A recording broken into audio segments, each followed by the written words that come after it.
नमस्कार विद्यार्थी मित्रांनो, इंग्रजीमध्ये असे अनेक शब्द आहेत जे लिहिताना वेगळे असतात आणि बोलताना वेगळे.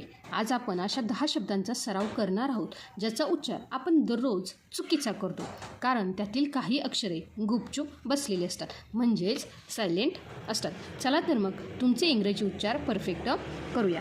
तर विद्यार्थी मित्रांनो, जो काही पहिला शब्द आहे तो आहे बघा, जो आपण नेहमीच चुकीचा उच्चार करतो. काय करतो बघा, तो शब्द आहे सँडविच. काय आहे बघा, सँडविच. तर विद्यार्थी मित्रांनो, आता बघा, हा जो काही सँडविच शब्द आहे ह्यामधील डी हे अक्षर आहे सायलेंट. काय आहे बघा, डी हा सायलेंट आहे. आपण चुकीचा उच्चार काय करतो, सँडविच. तर विद्यार्थी मित्रांनो, सँडविच नाही, तर ह्या शब्दाचा उच्चार होतो सँडविच. म्हणजेच काय, 2 पावांच्या मध्ये सारण भरलेला खाद्यपदार्थ. लक्षात आलं का? चला, ह्यासाठी लगेच एक वाक्य पाहूया. बघा, I like to eat a vegetable sandwich. काय आहे बघा, सँडविच. लक्षात आलं का विद्यार्थी मित्रांनो? इथे आपण डीचा उच्चार करत नाही. काय होतं बघा, सँडविच. लक्षात आलं का? त्यासोबत जो काही दुसरा शब्द आहे तोही बऱ्यापैकी काही जण चुकीचा उच्चारतात, तर काही जण त्याचा परफेक्ट उच्चार करतात. बघा, जो पुढील शब्द आहे काय आहे बघा, तर बऱ्यापैकी काही जण त्याला बुकेट म्हणतात, पण विद्यार्थी मित्रांनो, हे बुकेट नाही, तर हे आहे बुके. काय आहे बघा, बुके. बुके म्हणजे काय, फुलांचा गुच्छ. काय आहे बघा, फुलांचा गुच्छ. आणि ह्यामध्ये जे काही सायलेंट लेटर आहे ते आहे टी. काय आहे बघा, टी. लक्षात आलं का? चला लगेच काय करूया, वाक्य पाहूया. बघा, ही गेव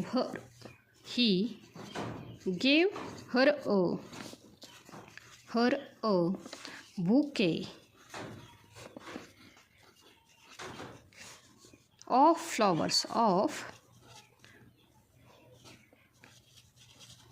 फ्लॉवर्स. म्हणजेच काय, त्याने तिला फुलांचा गुच्छ दिला. त्याने तिला फुलांचा गुच्छ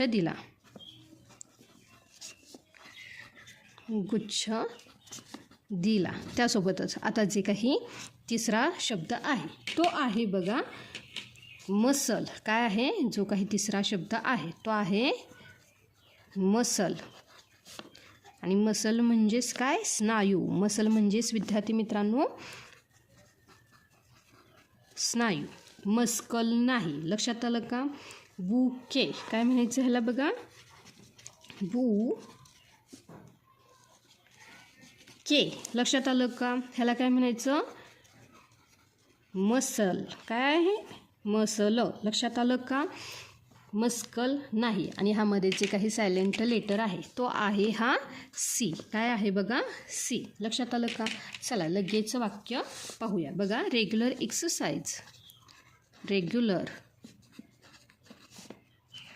एक्सरसाइज हेल्प्स बिल्ड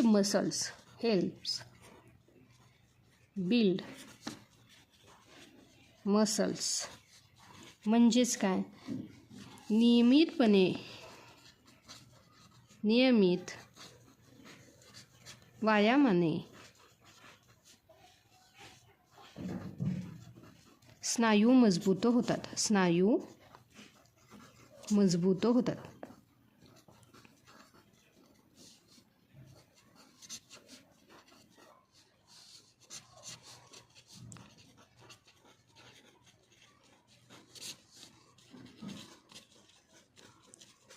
त्यासोबतच जे काही चौथा शब्द आहे तो आहे बघा, ऑटम. काय आहे बघा, autumn.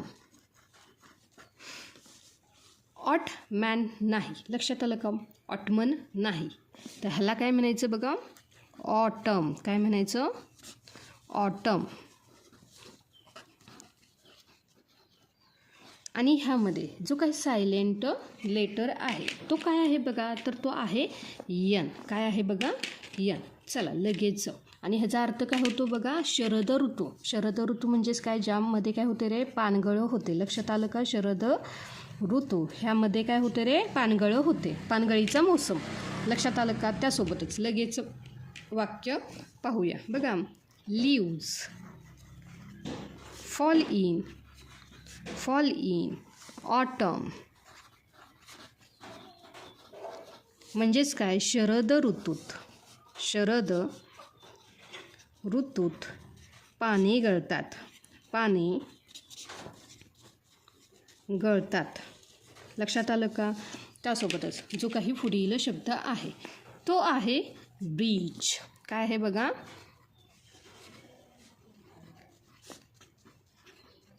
Breach.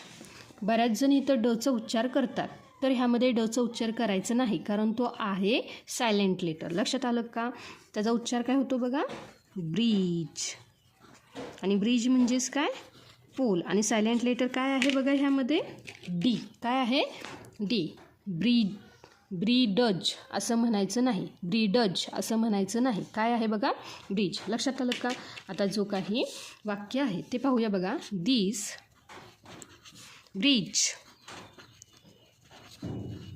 Is very strong म्हणजेच काय, हा पूल खूप मजबूत आहे. हा पूल खूप मजबूत आहे, खूप मजबूत आहे. लक्षात आलं का. त्यासोबत आता जो काही पुढील शब्द आहे तो आहे बघा चॉक. काय आहे बघा, जो काही 6वा शब्द आहे तो काय आहे, चॉक. आणि बऱ्यापैकी त्याला चॉल्क म्हणतात. काय म्हणतात, चॉल्क. तर हा काय आहे बघा, चॉक. आणि चॉक म्हणजेच काय, खडू. चॉक म्हणजेच काय, खडू. चॉल्क करायचं नाही ह्या शब्दाचा उच्चार. ह्यामध्ये जो काही सायलेंट लेटर आहे तो काय आहे बघा, हा यल. काय आहे, यल. चला लगेच काय करूया, वाक्य पाहूया बघा. Use white chalk, use white chalk to write on the board, to write on the board म्हणजेच काय विद्यार्थी मित्रांनो, बोर्डवर लिहिण्यासाठी पांढरा खडू वापरा. पांढरा खडू वापरा. त्यासोबतच आता जो काही पुढील शब्द आहे तो आहे, तुम्ही नेहमीच चुकीचा उच्चार करता. काय करता तुम्ही उच्चार, सॉर्ड करता ना, SWORD. तर हा सॉर्ड नाही, तर ह्याचा उच्चार होतो सोर्ड. काय होतो बघा, सोर्ड म्हणजेच काय, तलवार. सोर्ड म्हणजेच काय, तलवार. सॉर्ड करायचा नाही. लक्षात आलं का. चला लगेच उदाहरण पाहूया. The king had a sharp sword. काय आहे बघा, सोर्ड म्हणजेच काय, राजाकडे एक धारदार तलवार होती. एक धारदार तलवार होती. त्यासोबतच आता जो काही पुढील शब्द आहे तो काय आहे बघा, आन्सर. काय आहे बघा, जो काही 8वा शब्द आहे तो आहे आन्सर. तर बघा विद्यार्थी मित्रांनो, जो काही सॉर्डमधील जो काही सायलेंट लेटर आहे तो आहे W. काय आहे बघा, W. लक्षात आलं का. जो काही आपण सॉर्ड म्हणतो त्यामध्ये जो काही W हा काय आहे रे, सायलेंट लेटर, सोर्ड असतो तो. लक्षात आलं का. त्यासोबतच जो काही ॲन्सर आपण म्हणतो तो ॲन्सवर म्हणायचं नाही, तर तो काय असतो रे, आन्सर. काय असतो, आन्सर. आणि ह्यामध्ये जो काही सायलेंट लेटर आहे तो आहे W. लक्षात आलं का. ह्याला काय म्हणायचं बघा, आन्सर. काय असतं ते, आन्सर. आन्सर म्हणजेच काय, उत्तर. चला लगेच वाक्य पाहूया बघा. Do you know the answer, do you know the answer.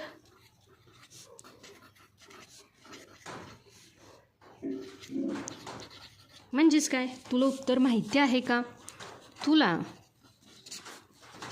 उत्तर माहिती आहे का? माहिती आहे का?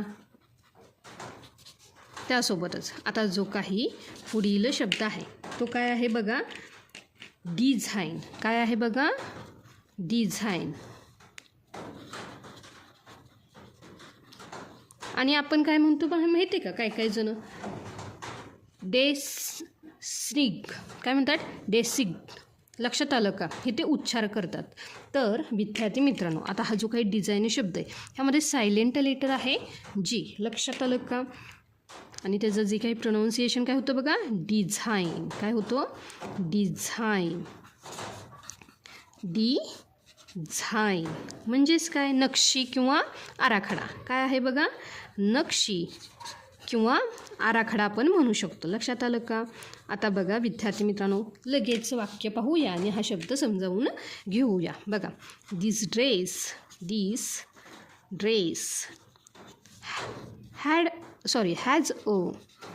Has a beautiful design. या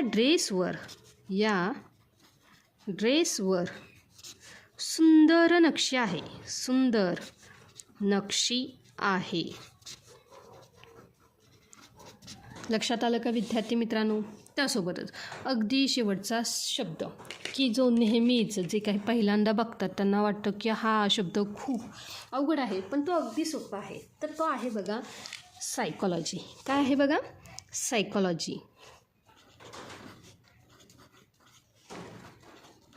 तर विद्यार्थी मित्रांनो, त्यावरून तुम्हाला कळच असेल, यस वर्ण उच्चार होतोय म्हणजे पी हा काय असणार आहे रे, सायलेंट. काय होतं बघा ह्या शब्दाचं जो काही प्रोनाऊन्सिएशन तो काय होतं बघा, सायकॉलॉजी. सायकॉलॉजी.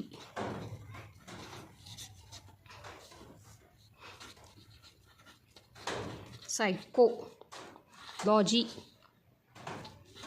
म्हणजेच काय, मानसशास्त्र. म्हणजेच काय विद्यार्थी मित्रांनो, मानसशास्त्र.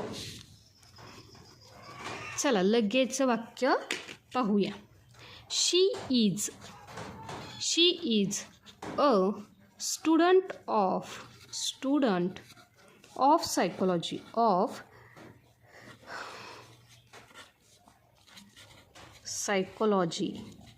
म्हणजेच काय, ती मानसशास्त्राची विद्यार्थिनी आहे.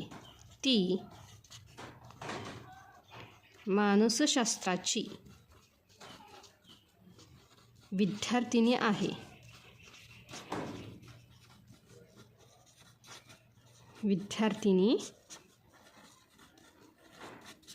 आहे. तर विद्यार्थी मित्रांनो, हे होते 10 नवीन सायलेंट शब्द. या शब्दांचा सराव करा जेणेकरून तुमचं इंग्रजी बोलणं अधिक प्रभावी वाटेल. हा व्हिडिओ तुमच्या फायद्याचा ठरला असेल तर लाईक नक्की करा आणि अशाच सोप्या पद्धतीने इंग्रजी शिकण्यासाठी आपल्या चॅनेलला सबस्क्राईब करायला विसरू नका. भेटूया पुढच्या भागात. तोपर्यंत धन्यवाद.